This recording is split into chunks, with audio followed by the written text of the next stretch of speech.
مرتے وقت انسان کے دل و دماغ سے ہر چیز نکل جاتی ہے، سب کچھ بھول جاتا ہے، اپنا مال دولت، بینک بیلنس، گاڑیاں، محل، عزیز و اقارب، دوست، رشتہ دار۔ مرنے والا انسان سب کچھ بھول جاتا ہے، مگر سنو، مرتے وقت انسان دو لوگوں کو بہت زیادہ یاد کرتا ہے۔ دو لوگ ہرگز نہیں بھولتے، دو لوگوں کو بہت زیادہ یاد کرتا ہے، ان کو سامنے بٹھا کے چیخنے کی کوشش کرتا ہے، ان کے غم میں، ان کے ارمان میں رونے کی کوشش کرتا ہے، مگر رو بھی نہیں پاتا۔ حضرت مولانا جلال الدین رومی رحمۃ اللہ تعالی علیہ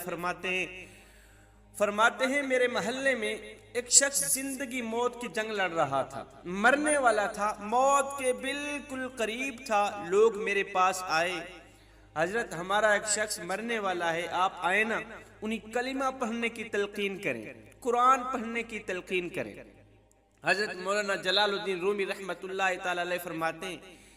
فرماتے ہیں میں اس مرنے والے کے پاس پہنچ گیا، اس کے قریب بیٹھ گیا، آس پاس میں اس کے دوست، رشتہ دار، عزیز و اقارب بیٹھے ہوئے ہیں، اس کے مرنے کا انتظار کر رہے ہیں۔ اب اس مرنے والے کی آنکھیں چھت پہ لگی ہوئی ہیں، کچھ سوچ رہا ہے، اللہ نے اسے بولنے کی توفیق دی۔ وہ رو کر کہنے لگا میرے بچے کہاں ہیں؟ اللہ اکبر۔ اس کو نہ کمایا گیا مال یاد آیا، نہ دولت یاد آئی، نہ گاڑی، نہ بنگلہ، نہ بینک بیلنس، نہ عزیز و اقارب، دوست، رشتہ دار، یہاں تک کہ نہ تو اسے ماں یاد آئی،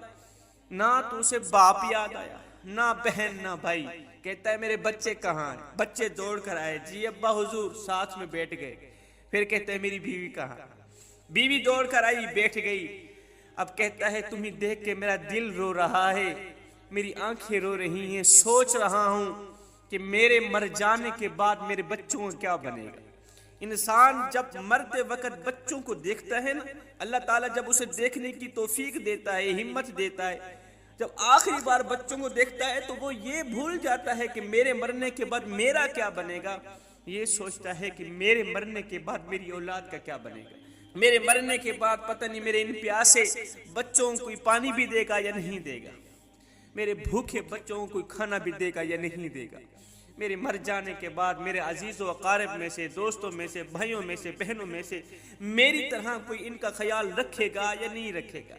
میری طرح کوئی ان یتیم بچوں کی فکر کرے گا یا نہیں کرے گا۔ اس کی آنکھیں رو رہی ہیں، چھم چھم برس رہی ہیں۔ بیوی کو نصیحت کرنے لگا میں تو دنیا چھوڑ کے جا رہا ہوں، مجھ پہ ایک احسان کیجیے گا خدا را، میرے ان بچوں کو قرآن مجید کی تعلیم دیجیے، ان کے منہ سے نکلا اللہ کا نام میری قبر کو روشن کر دے گا، ان کے منہ سے نکلا قرآن میری قبر کو نور کر دے گا، میری قبر کو روشن کر دے۔ میرے بچوں کے منہ سے نکلی گئی یاسین والقرآن الحکیم انک لمن المرسلین علی صراط مستقیم، مجھے جہنم کی آگ سے دور کر دے گا، اللہ کے عذاب سے دور کر دے گا۔ خدا را میرے بچوں کو قرآن مجید ضرور پڑھانا، ان کو دین کی تعلیم دینا۔ میں ہاتھ جوڑ کے تمام بھائیوں کے آگے گزارش کرتا ہوں آپ بھی اپنے بچوں کو قرآن مجید پڑھائیں، اپنے بچوں کو دین کی تعلیم دیں۔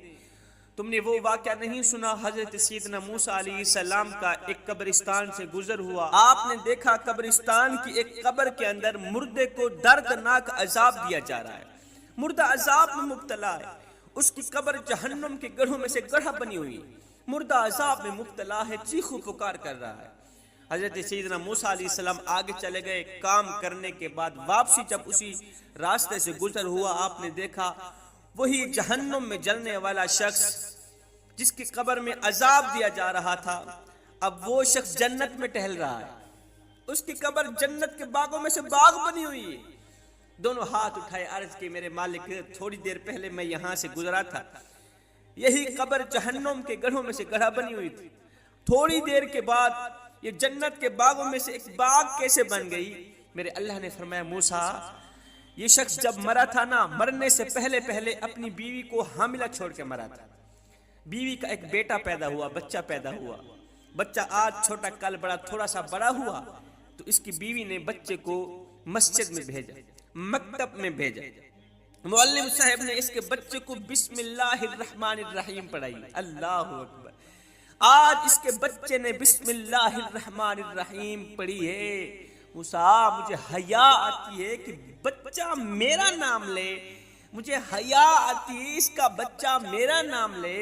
اور میں اپنا نام لینے والے بچے کے باپ کو جہنم میں ڈالوں، یہ میری رحمت گوارا ہی نہیں کرتا۔ اس لیے کہتا ہوں اپنے بچوں کو قرآن مجید کی تعلیم دے۔ اگر تم چاہتے ہو کہ تمہاری قبریں روشن ہوں، عذاب تمہارے قریب بالکل نہ آئے، تو اپنے بچوں کو قرآن مجید کی تعلیم دینا۔ حضرت مولانا جلال الدین رومی رحمۃ اللہ تعالی علیہ فرماتے ہیں، وہ توبہ کرتا کرتا یہ کہتا کہ میرے بچوں کو قرآن کی تعلیم دینا، انہیں اچھا بنانا، ایک دم اس کی زبان لڑکھڑانے لگی، ایک دم اس کے ہونٹ کانپنے لگے، اس کا بدن کانپنے لگا، موت کا فرشتہ آ گیا روح نکالنے کے لیے۔ ہائے، فرماتے ہیں جب انسان کی روح نکلتی ہے تو اس کا منہ کھل جاتا ہے، جب انسان کی روح نکلتی ہے نا تو انسان کا منہ کھل جاتا ہے، دونوں ہونٹ ایک دوسرے سے جدا ہو جاتے ہیں۔ انسان کی روح انسان کے پیروں سے نکلتی ہوئی اوپر کی طرف آتی ہے،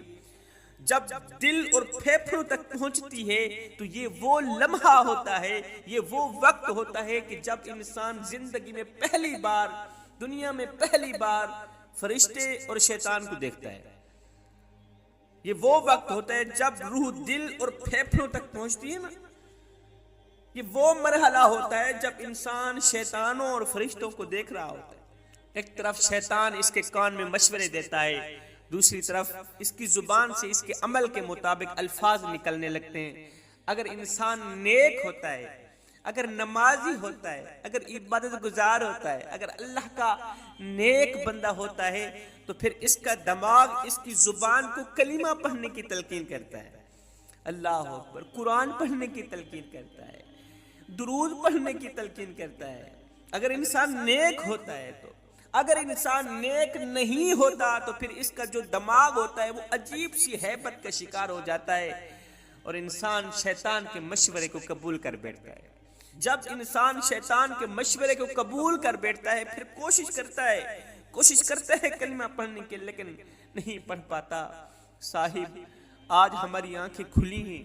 آج ہماری سانسیں چل رہی ہیں، قبل اس کے کہ یہ وقت گزر جائے کاش میری بات تیرے دل میں اتر جائے۔ یہ زندگی کے لمحے میرے اور آپ کے لیے غنیمت ہیں، آخرت کے لیے کچھ اکٹھا کر لو، آخرت کے لیے کچھ اکٹھا کر لو، مرنے سے پہلے قبر کی روشنی کے لیے کچھ اکٹھا کر لو، کیڑوں مکوڑوں سے بچنے کے لیے کچھ اکٹھا کر لو، معلوم نہیں پھر فرصت ملے نہ ملے، معلوم نہیں پھر یہ زندگی کے لمحے ملے نہ ملے۔ آمین ثم آمین، وما علینا الا البلاغ المبین۔